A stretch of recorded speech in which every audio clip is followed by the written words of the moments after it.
O filho do faxineiro negro gritou para o CEO da empresa: "Não entre no carro." E a reação do CEO chocou a todos na empresa. É nessa contradição que a história se constrói.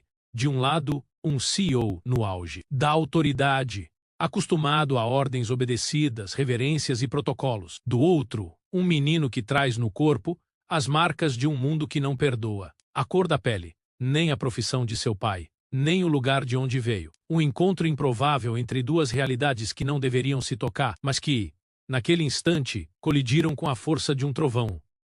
O contraste é tão brutal que a mente busca explicações. Por quê? Alguém tão pequeno, sem poder algum, teria coragem de interromper a ordem implacável de um universo que parecia feito para silenciar sua voz. A tensão se torna palpável. Não é apenas sobre um carro. Não é apenas sobre a ousadia de uma criança. Há algo maior escondido ali. Algo que ainda não se revela, mas que já vibra como uma corda esticada ao limite. O garoto, suado, os olhos faiscando mais do que de medo, de urgência, rompe a barreira do impossível. Ele não pede, ele implora. É uma súplica que atravessa o ar como um corte. Uma súplica que não pode ser ignorada porque carrega dentro dela a voz de gerações sufocadas. A cada palavra o ambiente se transforma. O silêncio não é mais de rotina. É o silêncio da espera. O que havia naquele carro? Que perigo, que armadilha, que sombra poderia justificar um gesto tão audacioso? E então, surge o peso do mistério. O carro, parado, brilhante, quase intocável, não é apenas um carro. Ele se transforma em símbolo. Para uns, luxo. Para outros, ameaça. Para o menino, uma lembrança viva de perdas, de dores, de histórias que os presentes jamais conheceriam. Aquele veículo é mais do que metal e couro. É metáfora.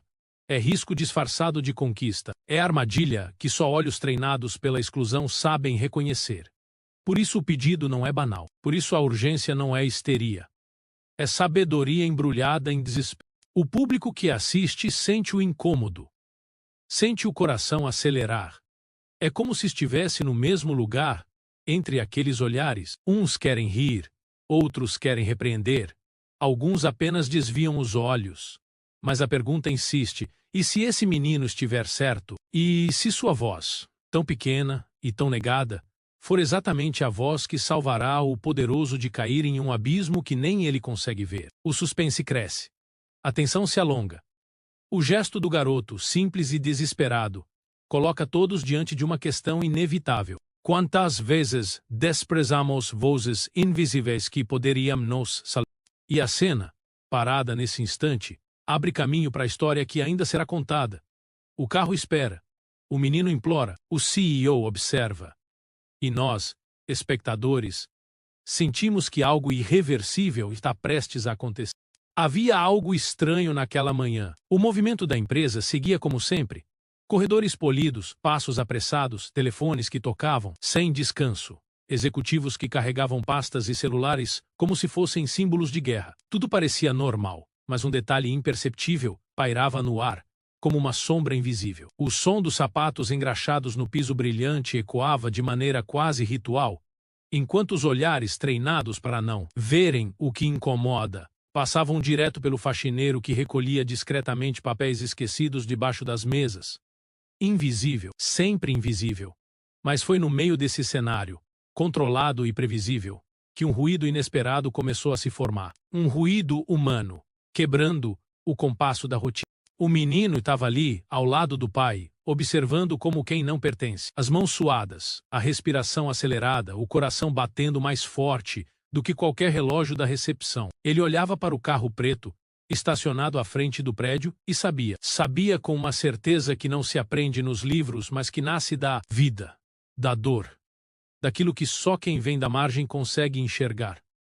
A intuição dele não era lógica, mas era verdade. E antes que alguém pudesse deter, a voz que nunca era ouvida explodiu, atravessando a barreira do silêncio. Não entre nesse carro. Por um instante, o universo inteiro pareceu parar. O barulho dos telefones desapareceu. As conversas se dissolveram. Os passos ritmados congelaram. Havia apenas aquela frase, ecoando no ar como uma sentença inevitável. Não era apenas um pedido, não era apenas medo. Era um grito ancestral. Um grito que vinha de séculos de invisibilidade e desprezo, mas que naquele instante tinha força suficiente para atravessar o coração da empresa. O silêncio que antecedeu a súplica não era vazio. Era o peso de todas as vezes em que aquela voz havia sido sufocada, todas as vezes em que o menino vira seu pai ser tratado como sombra, de todas as vezes em que compreendeu, ainda jovem demais, que o mundo não perdoa quem carrega o estigma da pele, do uniforme, da posição social. Os olhares se cruzaram, mas não se encontraram. Alguns desviaram como quem finge que nada aconteceu. Outros permaneceram fixos no garoto, como se fosse um intruso que não sabia seu lugar.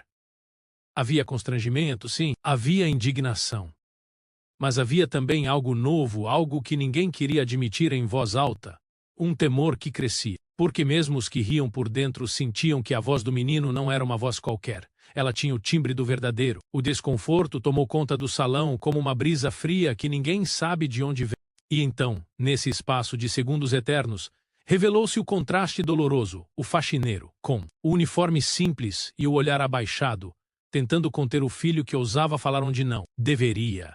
O menino rompendo séculos de silêncio com uma frase que não cabia naquele cenário. E o CEO, parado diante de uma implosão social que não estava preparado para administrar. Era um momento que não cabia nas normas da empresa, mas cabia perfeitamente no coração daquilo que sempre foi negado: dignidade.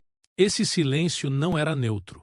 Era carregado de memórias invisíveis. O menino lembrava-se das vezes em que o pai chegou em casa com a expressão cansada, não do trabalho, mas da humilhação. Lembrava-se das histórias sussurradas sobre conhecidos que desapareceram depois de entrar em carros que não eram o que pareciam. Ele carregava em si uma herança de alertas, uma sabedoria não escrita, construída na pele, no medo e na desconfiança de quem sabe que status pode ser também armadilha. Esse silêncio, antes do grito, era o ventre onde todas essas lembranças se acumulavam até não caberem.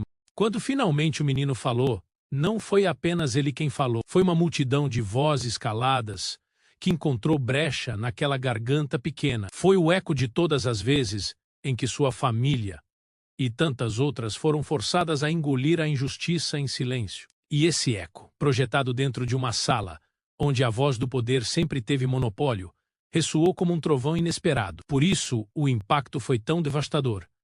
Não era só uma criança, não era só uma frase. Era a história inteira de uma luta invisível, irrompendo sem pedir licença. Os presentes não sabiam como reagir. Alguns se remexiam desconfortáveis em suas cadeiras. Outros cruzavam os braços como se quisessem proteger-se da cena. O que fazer diante de uma súplica que não poderia existir ali? Havia vergonha nos olhares, havia raiva, havia surpresa. Mas, acima de tudo, havia silêncio. O tipo de silêncio que antecede a verdade. O tipo de silêncio que anuncia que nada mais será como antes. E naquele momento, sem ainda compreender o alcance do que estava prestes a acontecer, todos ali sentiram, mesmo sem querer admitir, que aquele pedido não seria esquecido. Não importava se fosse obedecido ou não. Não importava se fosse ridicularizado ou acolhido. O que importava era que o silêncio, pela primeira vez, tinha sido rompido. E, uma vez rompido, jamais poderia ser reconstruído da mesma forma. Esse foi o instante que marcou o início da ruptura. Não apenas da rotina da empresa, não apenas do protocolo social. Foi a ruptura de um pacto silencioso que sustentava a invisibilidade. O silêncio que antecedeu a imploração nunca mais seria apenas silêncio. Ele se tornaria memória. Ele se tornaria testemunha. Ele se tornaria o primeiro passo de uma reviravolta que ninguém ali poderia imaginar. O grito que ecoou naquela manhã não nasceu apenas do medo imediato de um carro estacionado diante da empresa. Ele vinha de mais fundo. Era um grito que carregava dentro de si uma ferida antiga, aberta por gerações de silenciamento e humilhação. O menino não falava apenas por si. Ele falava com a memória de uma família que sempre foi reduzida ao mínimo, sempre tratada como sombra, sempre lembrada apenas quando o trabalho invisível se fazia necessário. Essa ferida não se cura com o tempo, ela se acumula. E quando explode, não há como ignorar. O menino crescer observando. Desde muito cedo, entendeu que o mundo não oferecia as mesmas garantias para todos. Enquanto alguns filhos de executivos chegavam à empresa em carros confortáveis, vestindo roupas que exalavam status, ele chegava pela porta dos fundos, acompanhando o pai que entrava com o uniforme de faxineiro, carregando o peso da função que ninguém queria lembrar que existia. Essa diferença não era apenas material, era simbólica. Era como se dissessem, todos os dias, que seu lugar era ali, no canto calado, invisível. Mas a invisibilidade não o cegava. Pelo contrário, justamente por ser invisível, ele enxergava mais do que os outros. Percebia nuances que passavam despercebidas.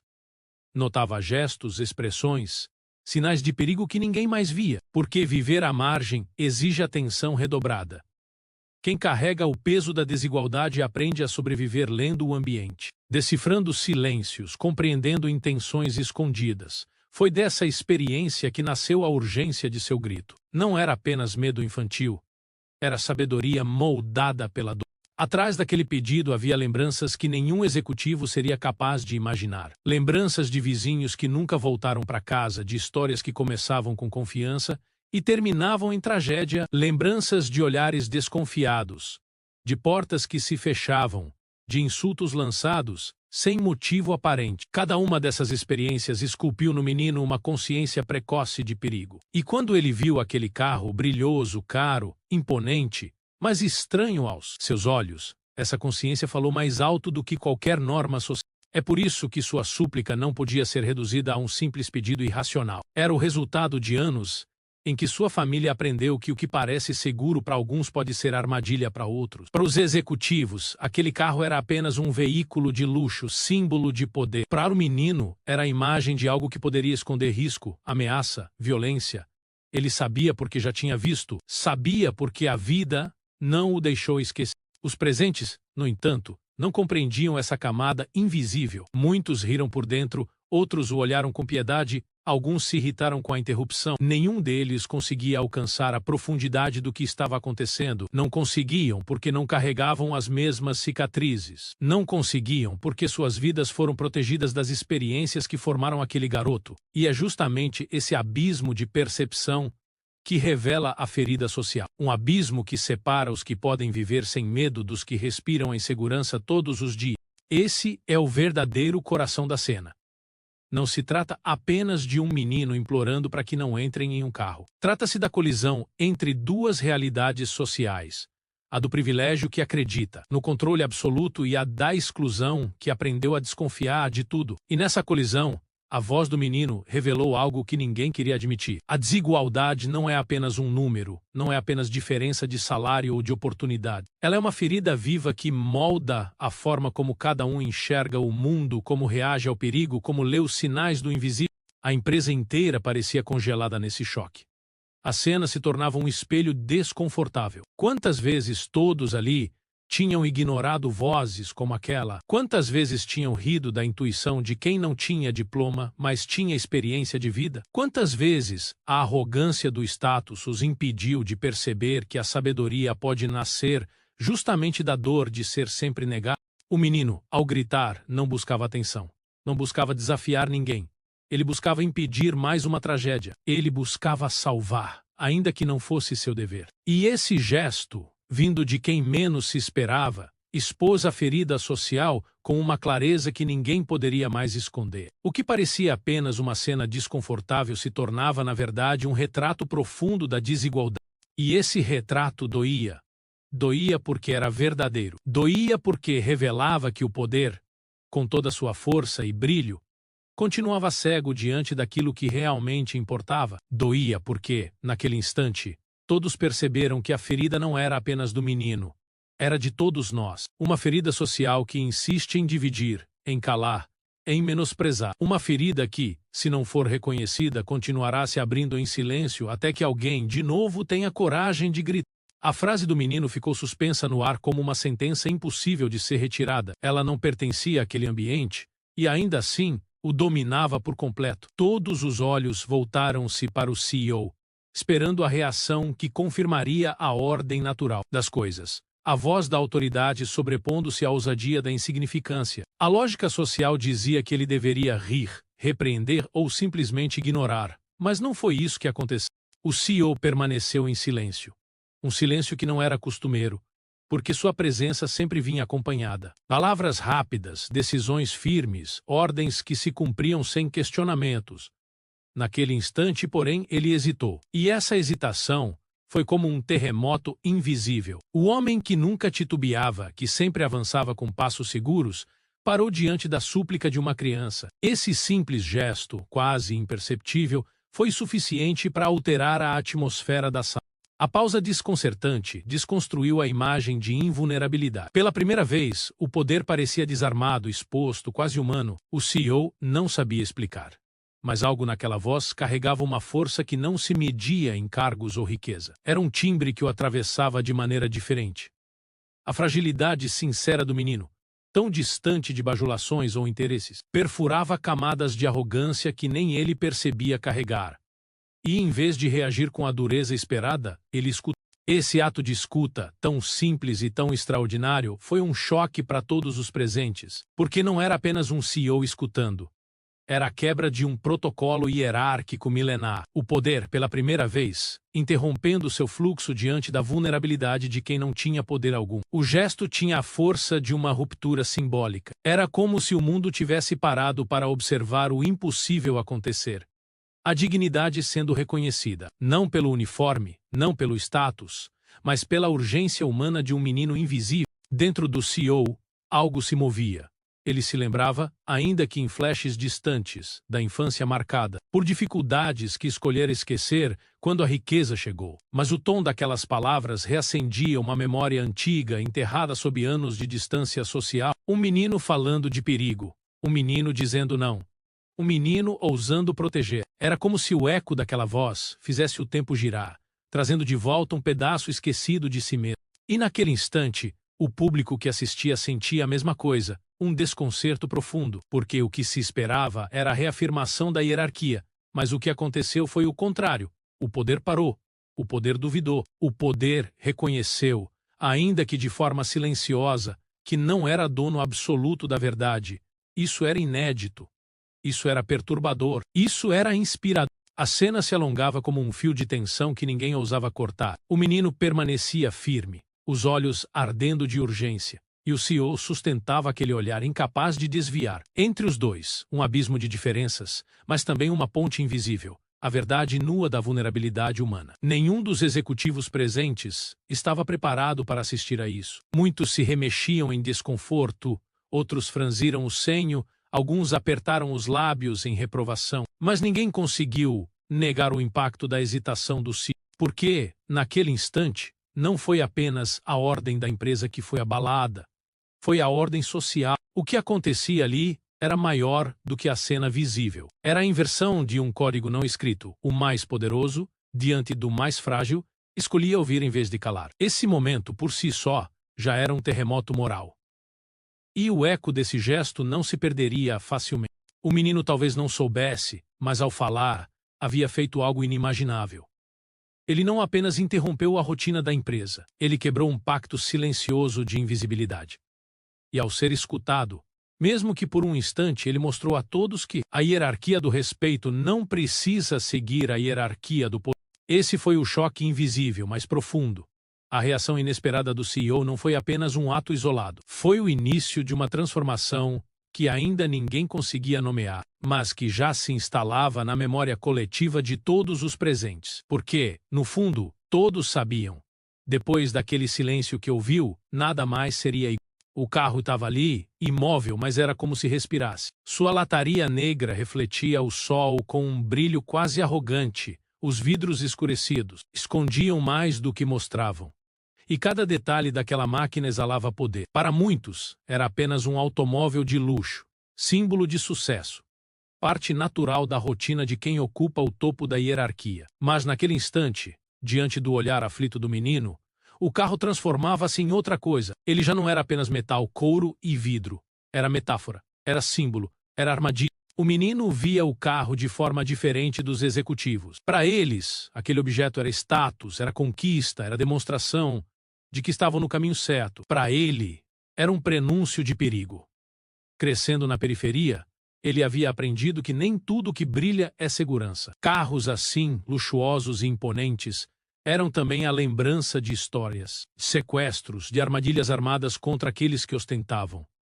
O carro que para uns era promessa, para ele era ameaça. E essa diferença de percepção mostrava com clareza o abismo social que separava aqueles dois mundos. Na memória do menino, vinham imagens de vizinhos que nunca mais voltaram depois de entrar em carros suspeitos, de parentes que perderam a vida em armadilhas que pareciam, no início, apenas encontros comuns. A comunidade em que vivia ensinava códigos silenciosos.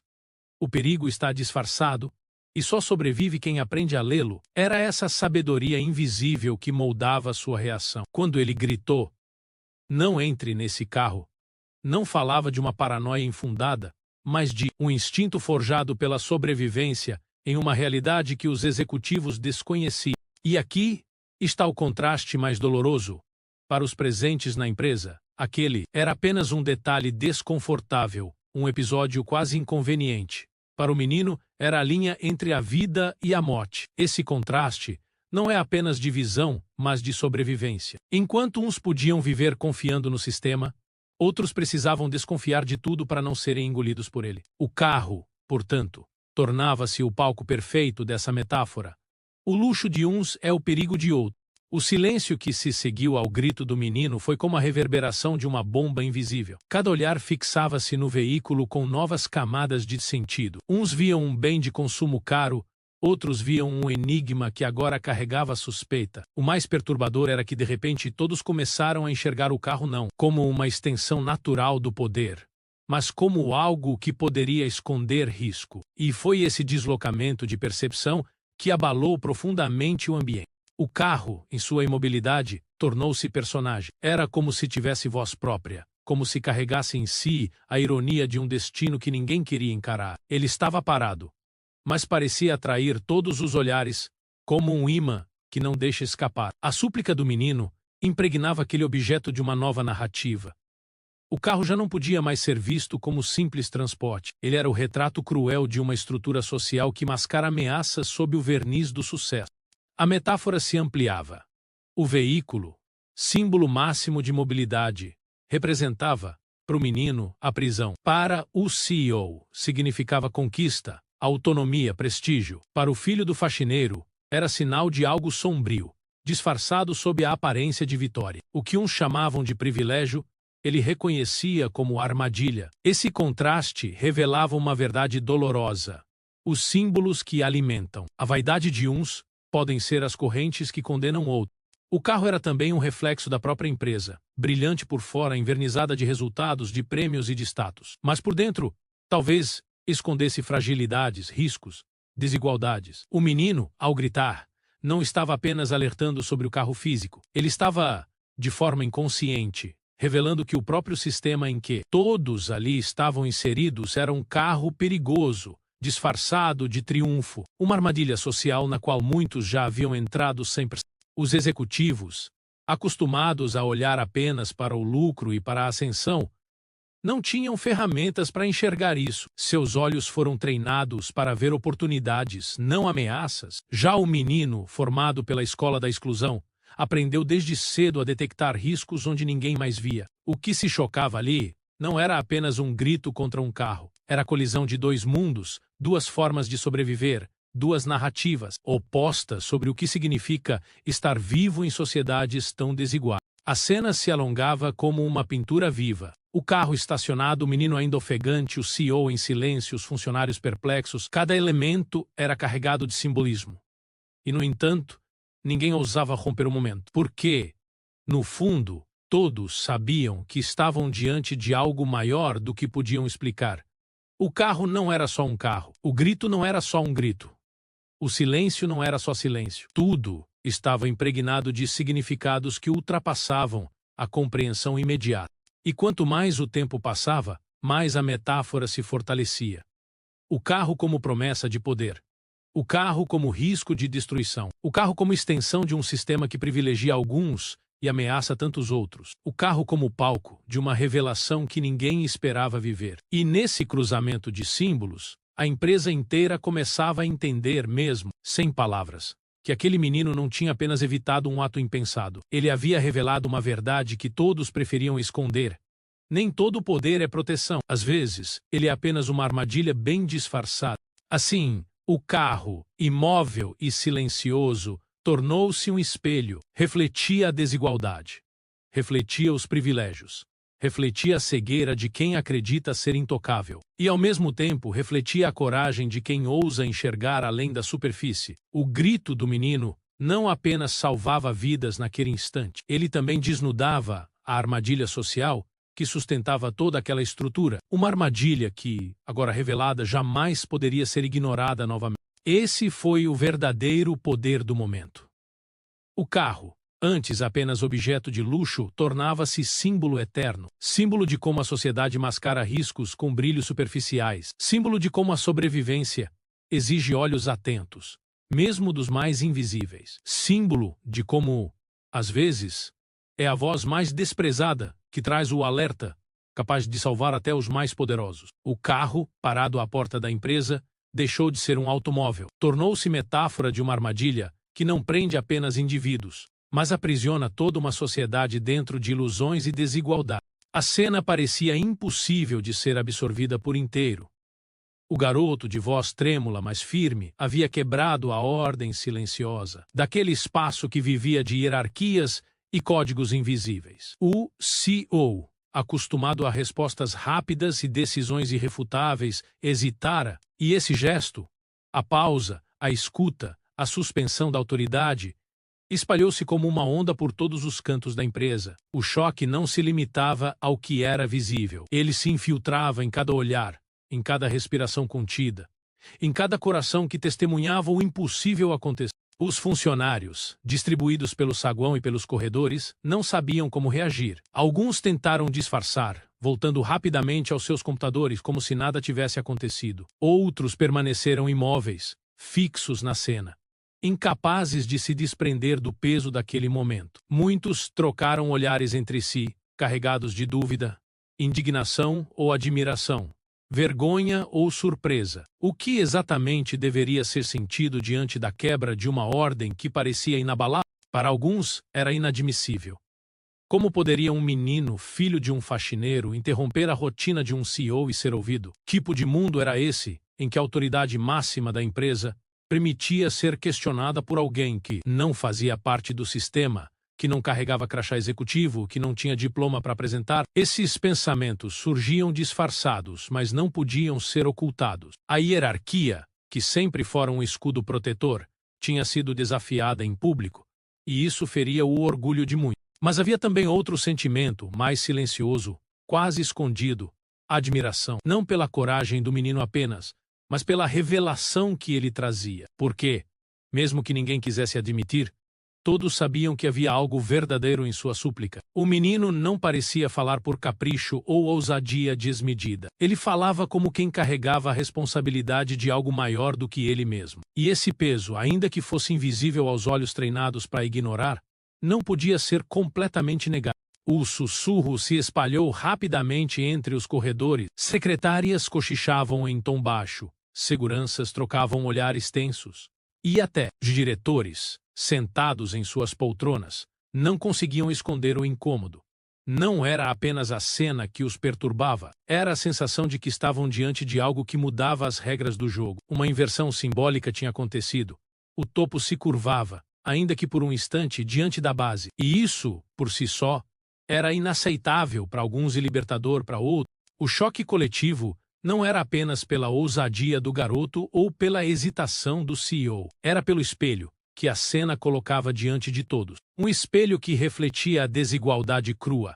O filho do faxineiro, acostumado a ser invisível, precisava gritar para ser notado. O CEO, envolto em privilégios, precisava parar para perceber que nem todo alerta nasce em salas de reunião. E os demais funcionários, observando, tinham de lidar com a desconfortável constatação de que, no fundo, também eram parte desse pacto de invisibilidade que sustentava a ordem da empresa. Muitos sentiram vergonha. Vergonha por nunca terem olhado nos olhos daquele faxineiro que dia após dia limpava o chão que eles pisavam. Vergonha por nunca terem percebido o menino que às vezes aguardava o pai sentado em silêncio em um canto qualquer. Vergonha por terem aceitado como natural que alguns fossem vistos e outros apagados. Essa vergonha queimava por dentro. mas se disfarçava em olhares duros, em braços cruzados, em expressões de reprovação. Outros, porém, sentiram algo diferente, esperança. Porque, de repente, a cena mostrava que era possível romper o silêncio, que mesmo a voz mais ignorada podia ser capaz de mover estruturas imensas. Talvez, só talvez, houvesse espaço para um outro tipo de hierarquia, a hierarquia da verdade, da dignidade, da coragem. Essa esperança não se manifestava em aplausos ou gestos visíveis, mas em olhares que brilhavam de forma diferente, em corações que batiam com mais força, em pensamentos que se permitiam sonhar com outra ordem possível. A empresa, naquele instante, dividiu-se em dois grupos invisíveis. De um lado, os que viam o episódio como uma ameaça à estrutura, algo que precisava ser rapidamente apagado da memória coletiva. Do outro, os que o reconheciam como uma fagulha, um lampejo de transformação, que, ainda que frágil, já não poderia ser totalmente extinto. Essa divisão era silenciosa, mas real, e o peso dela se espalhava pelos corredores como uma sombra nova. O burburinho cresceu ao longo do dia. Funcionários comentavam a cena em voz baixa, tentando entender o que significava. Alguns diziam que o menino havia exagerado, que aquilo era insolência. Outros afirmavam que ele tinha razão, que era preciso respeitar o instinto de quem vive atento ao perigo. Mas, acima de tudo, o que mais impressionava era o fato de que todos, sem exceção, tinham sido impactados. Não havia como fingir que nada havia acontecido. Esse impacto coletivo não era apenas sobre a empresa. Era sobre a sociedade refletida dentro dela, porque a cena expunha, de forma brutal, como as hierarquias sociais podem ser viradas de cabeça para baixo quando a verdade fala mais alto. O filho do faxineiro, que deveria ser apenas um espectador mudo, tornou-se protagonista de um instante que ninguém mais esqueceria. E o CEO, que sempre ocupou o lugar de voz final, tornou-se, mesmo que por segundos, um ouvinte. Esse choque foi o que mais abalou. Porque, no fundo, todos entenderam. Não era apenas um episódio isolado. Era um sinal de que as estruturas não são tão firmes quanto parecem. Basta uma voz verdadeira, para abalar tudo aquilo que parecia inabalável. E essa constatação ficou gravada não apenas nos corredores da empresa, mas no coração de cada pessoa que testemunhou o momento. Assim, o choque coletivo tornou-se memória. Uma memória incômoda para uns, inspiradora para outros, mas inesquecível para todos, porque ninguém ali jamais voltaria a olhar para o filho do faxineiro da mesma forma. E, talvez sem perceber, ninguém ali jamais voltaria a olhar para si mesmo da mesma forma também. A empresa acordou diferente. Era como se o episódio da véspera tivesse deixado um rastro invisível que atravessava paredes, corredores e olhares. O prédio, que sempre respirava eficiência, parecia carregado de um silêncio reflexivo. Não era o silêncio natural da concentração, mas um silêncio inquieto, cheio de lembranças que ninguém conseguia afastar. A cena do menino, implorando para que o CEO não entrasse no carro, ainda ecoava na mente de todos, e o impacto dela agora se revelava de maneira mais profunda. Nos corredores, as conversas eram sussurradas. Secretárias trocavam confidências em voz baixa, como se tivessem medo de serem ouvidas. Alguns executivos tentavam desviar do assunto, mas era impossível. O acontecimento havia se tornado maior do que qualquer tentativa de silenciamento. As pessoas comentavam não apenas sobre a coragem do menino, mas sobre o gesto inesperado do CEO, que, ao hesitar, legitimou a súplica de alguém que a empresa nunca considerara digno de voz. Esse detalhe se tornara a centelha que inflamava debates velados. Havia quem reagisse com indignação. Para alguns, o episódio representava um risco à autoridade. Não podemos permitir que um garoto interfira nas decisões da presidência. Murmuravam em salas fechadas, tentando reconstruir a ordem abalada. Mas havia também outro grupo silencioso que enxergava no acontecimento algo raro, a revelação de que a verdade não tem crachá, não depende de cargo, não precisa de status para existir. Esse grupo, ainda tímido, carregava dentro de si a sensação de que presenciara uma justiça poética. O faxineiro, pai do menino, caminhava pelo prédio com passos mais pesados do que nunca. Seu uniforme, que antes o tornava invisível, agora atraía olhares por todos os lados. Alguns eram de reprovação, outros de respeito silencioso, outros de pura curiosidade. Ele, acostumado a ser ignorado, agora sentia o peso de ser observado. A situação era desconfortável, mas, ao mesmo tempo, Havia uma centelha de orgulho em seus olhos, não orgulho arrogante, mas a dignidade silenciosa de saber que seu filho fizera algo que nenhum adulto tivera coragem de fazer. Na sala da presidência, o clima também havia mudado. O CEO, ainda impactado pela cena, não conseguiu seguir sua rotina como se nada tivesse acontecido. Ele lembrava do olhar do menino, firme e urgente, e da própria hesitação que o paralisara. Nunca antes havia experimentado aquele tipo de vulnerabilidade em público, mas em vez de se sentir humilhado, sentia-se tocado por algo que não conseguia nomear. Era como se a vida, de repente, tivesse lhe oferecido um espelho inesperado, revelando a fragilidade de seu poder. E foi nesse estado de introspecção que ele começou a repensar. Pensava nos privilégios que o cercavam, nos muros invisíveis que o protegiam das realidades mais duras. Percebeu que sua visão de mundo era limitada, que sua confiança no sistema era um luxo que poucos podiam sustentar. O menino havia mostrado, sem discursos nem teorias, que a sobrevivência exige olhos atentos que só a exclusão é capaz de formar. Essa percepção o inquietava, porque o obrigava a enxergar que o poder que detinha não era absoluto. Enquanto isso, entre os funcionários, crescia uma espécie de reverência velada. O menino se transformava, ainda que involuntariamente, em símbolo. Símbolo de coragem, de verdade inesperada, de força que nasce na margem. Não era apenas o filho do faxineiro, era agora o garoto que, com uma frase, havia abalado a hierarquia da empresa. Esse reconhecimento não era declarado em público, mas vivia em olhares e sussurros. E esse reconhecimento era perigoso, porque mostrava que até os invisíveis podiam ter impacto. O episódio também trouxe à tona conversas incômodas. Em reuniões informais, alguns começaram a discutir o papel da empresa na reprodução das desigualdades. Outros lembravam de injustiças cotidianas que nunca foram questionadas. E, embora muitos tentassem abafar essas reflexões, elas já haviam germinado. A cena da véspera havia aberto uma fenda impossível de fechar. A noção de que a dignidade pode surgir dos lugares mais inesperados. O menino, sem perceber, havia se tornado mais do que um personagem daquela manhã. Tornara-se um símbolo involuntário, não buscava reconhecimento, não queria aplausos.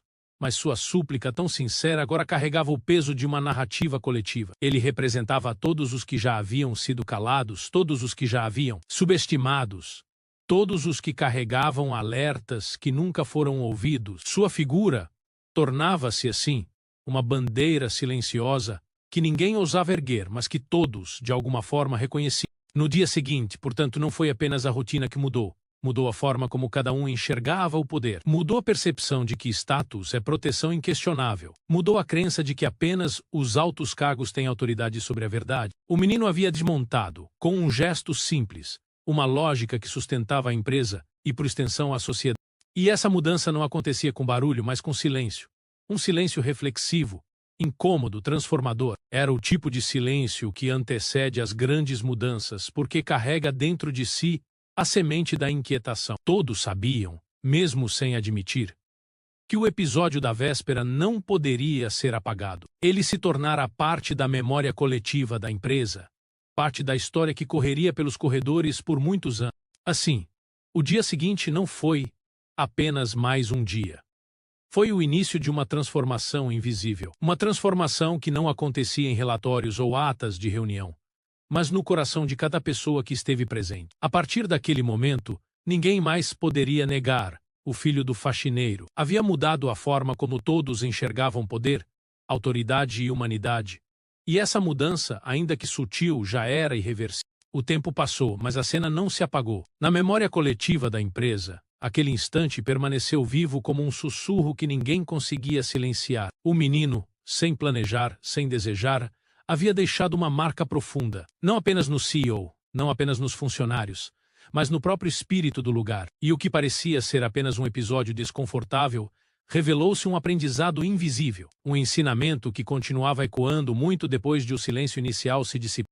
O CEO, sobretudo, não conseguia esquecer. Todas as manhãs, ao atravessar os mesmos corredores, sua mente retornava ao olhar do menino. Um olhar que misturava medo e coragem, fragilidade e força. Ele, que sempre acreditou estar no controle absoluto, agora carregava consigo uma dúvida permanente. Descobriu que o poder não é blindagem, mas responsabilidade. E que a verdadeira sabedoria, muitas vezes, não nasce nas consultorias milionárias ou nos relatórios elaborados, mas nas vozes que o sistema insiste em ignorar. Esse reconhecimento não era imediato, nem fácil de digerir. Era doloroso, porque desafiava tudo o que acreditava ser a ordem natural. O aprendizado era silencioso, mas transformador. Ele passou a olhar para o mundo com mais cautela, com mais atenção. Já não confiava tanto em aparências, já não aceitava com a mesma naturalidade os símbolos de status. Começou a perceber como os detalhes escondem verdades. E mais do que isso, começou a notar as pessoas invisíveis ao seu redor. O faxineiro, que antes era apenas parte da paisagem, agora tinha rosto, história, dignidade. Cada funcionário, antes visto apenas como engrenagem, passou a ser enxergado com mais humanidade. O menino havia lhe mostrado que a grandeza não está em falar mais alto, mas em saber ouvir o que parece pequeno. Dentro da empresa, esse eco também se espalhava. Funcionários comentavam menos, mas pensavam mais. Alguns refletiam sobre a forma como tratavam colegas de funções consideradas menores. Outros passaram a questionar se não estavam repetindo, de maneira automática, a lógica de desprezar o que parecia irrelevante. O aprendizado invisível não era uma revolução declarada, mas um movimento interno, quase íntimo, que se infiltrava na consciência de cada um. Era como uma semente plantada no silêncio que, pouco a pouco, começava a germinar. O faxineiro, pai do menino, também sentia essa mudança. Embora continuasse a vestir o mesmo uniforme e a realizar as mesmas tarefas, havia algo diferente nos olhares que recebia. Alguns ainda carregavam o peso do preconceito, mas outros traziam respeito silencioso, reconhecimento não declarado. Ele, que tantas vezes caminhara com a sensação de inexistência, agora percebia que sua presença não podia mais ser ignorada da mesma forma. Era como se o filho tivesse rompido uma muralha invisível e, ao fazê-lo, tivesse dado a ele um espaço de dignidade até então negado. Esse aprendizado não era apenas institucional, mas humano. Mostrava que a sabedoria não se encontra apenas nos lugares esperados. O menino ensinara que o valor de uma vida não depende da posição que ocupa, mas da verdade que carrega. E essa lição, ainda que não fosse proclamada em discursos, ecoava nos gestos mais simples, no olhar mais atento, no cumprimento que antes não existia, na pausa, para ouvir o que antes seria descartado. O aprendizado invisível se manifestava nessas pequenas mudanças, quase imperceptíveis, mas profundamente significativas. O impacto também se refletia na forma como a história era contada. Nos corredores, transformou-se em narrativa. Você lembra daquele dia? Sussurravam os funcionários mais antigos aos recém-chegados, e cada vez que a cena era relembrada, ela se tornava maior, mais simbólica. Já não era apenas sobre o carro, era sobre coragem, sobre verdade, sobre a possibilidade de romper estruturas. O menino, sem querer, tornara-se lenda viva, e as lendas, mesmo quando não são registradas oficialmente, têm o poder de moldar mentalidade. O eco da cena também atingia o próprio coração da sociedade que a cercava. A história se espalhava para além da empresa, contada em conversas de família, repetida em reuniões sociais. Usada como exemplo em debates sobre desigualdade, tornou-se metáfora de algo maior. A prova de que as vozes invisíveis podem, sim, mudar o rumo das coisas, que a verdade, quando dita com urgência e coragem, pode fazer até o mais poderoso hesitar. Essa metáfora começou a ganhar vida própria, expandindo o alcance de um simples gesto para algo universal. Mas talvez o maior aprendizado fosse a constatação de que dignidade não precisa de palco. Ela se manifesta em atos silenciosos, em gestos inesperados, em vozes que nunca foram treinadas para discursar. O menino não buscava aplauso, não buscava reconhecimento. Ele apenas falou porque precisava falar, e, justamente por isso, seu gesto se tornou tão poderoso. Porque a força que não busca brilhar, mas apenas existir, tem o dom de se eternizar. Assim, o aprendizado invisível seguia ecoando.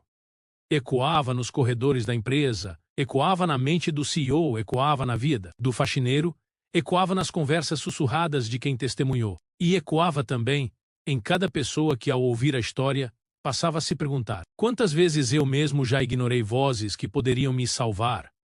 Essa pergunta, plantada em silêncio, era talvez o maior legado, porque ela obrigava a todos a olhar para dentro, a reconhecer suas próprias cegueiras, a reavaliar o valor que dão ao que parece pequeno. E no fim, o eco não era apenas sobre um episódio, era sobre a vida, sobre a maneira como escolhemos ouvir ou calar, enxergar ou ignorar, respeitar ou desprezar. O aprendizado invisível do menino se tornava, assim, um convite silencioso mais profundo, o de aprender a reconhecer que a verdadeira grandeza não está na altura do cargo, mas na profundidade da humanidade. E esse convite, uma vez ouvido, jamais poderia ser desfeito. O carro permanecia imóvel na lembrança de todos, como se ainda estivesse estacionado diante da empresa. Não era mais apenas um veículo, mas um marco simbólico. Um menino, filho de um faxineiro, transformara aquele objeto de luxo em metáfora de algo muito maior. A revelação de que a dignidade pode surgir dos lugares mais invisíveis e que o poder, por mais sólido que pareça, pode ser abalado por uma voz inesperada. Esse contraste, um gesto simples contra uma estrutura inteira, tornou-se a essência da história. A cena nunca mais pôde ser dissociada de seu impacto. Sempre que alguém lembrava do garoto, lembrava também do CEO hesitando. E essa hesitação era mais poderosa do que qualquer discurso, porque mostrava que até mesmo os símbolos máximos da autoridade não são impermeáveis à verdade. O poder, que sempre se acreditou absoluto, revelou-se permeável, humano, vulnerável. E essa revelação foi mais revolucionária do que qualquer mudança estrutural.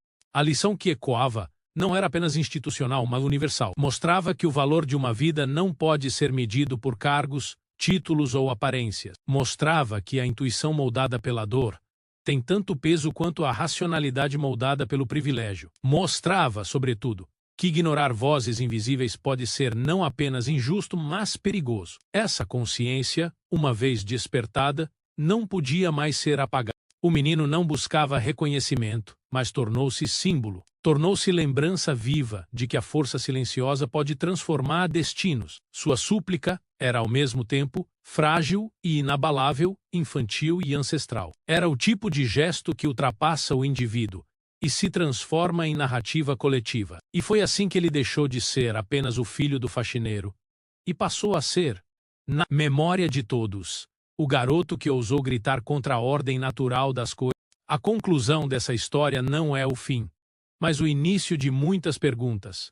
Quantas vezes desprezamos vozes que poderiam nos salvar? Quantas vezes ignoramos sinais que pareciam pequenos demais para importar? Quantas vezes a arrogância nos impediu de reconhecer a sabedoria que nasce nas margens? Essas perguntas, abertas e incômodas, são o verdadeiro legado daquele dia. Não são perguntas que exigem resposta imediata, mas que obrigam cada um a refletir sobre o valor que dá ao que não brilha, ao que não ostenta, ao que não se impõe. O carro parado diante da empresa tornou-se imagem gravada na memória, mas mais do que isso, tornou-se símbolo de escolha. A escolha entre entrar no conforto da ilusão ou ouvir o alerta das vozes que vivem atentas ao perigo. A escolha entre reforçar a hierarquia da arrogância ou reconhecer a hierarquia da dignidade. A escolha entre permanecer cego ou aprender a ver. Essa imagem, repetida na mente de todos, tornou-se lembrança permanente de que muitas vezes o que salva não vem de cima, mas de baixo. E é justamente nesse contraste que a história encontra sua força maior, porque não é sobre um menino apenas, nem sobre um CEO, nem sobre uma empresa. É sobre todos nós, sobre a maneira como lidamos com o invisível, como tratamos o outro, como reconhecemos a humanidade nos detalhes mais simples. É sobre perceber que quando menos esperamos, pode ser a voz mais subestimada a carregar a verdade que precisamos ouvir. Assim, a cena final não é de aplausos nem de celebração. É de silêncio. Um silêncio carregado de reflexão, de transformação, de perguntas que ecoam. O carro permanece parado, o menino permanece firme, o CEO permanece hesitante. E nós que assistimos permanecemos diante da inevitável constatação de que nada será como antes. Porque a dignidade, uma vez revelada, não pode ser apagada. E então, o que fica é a pergunta que nunca deixa de ressoar.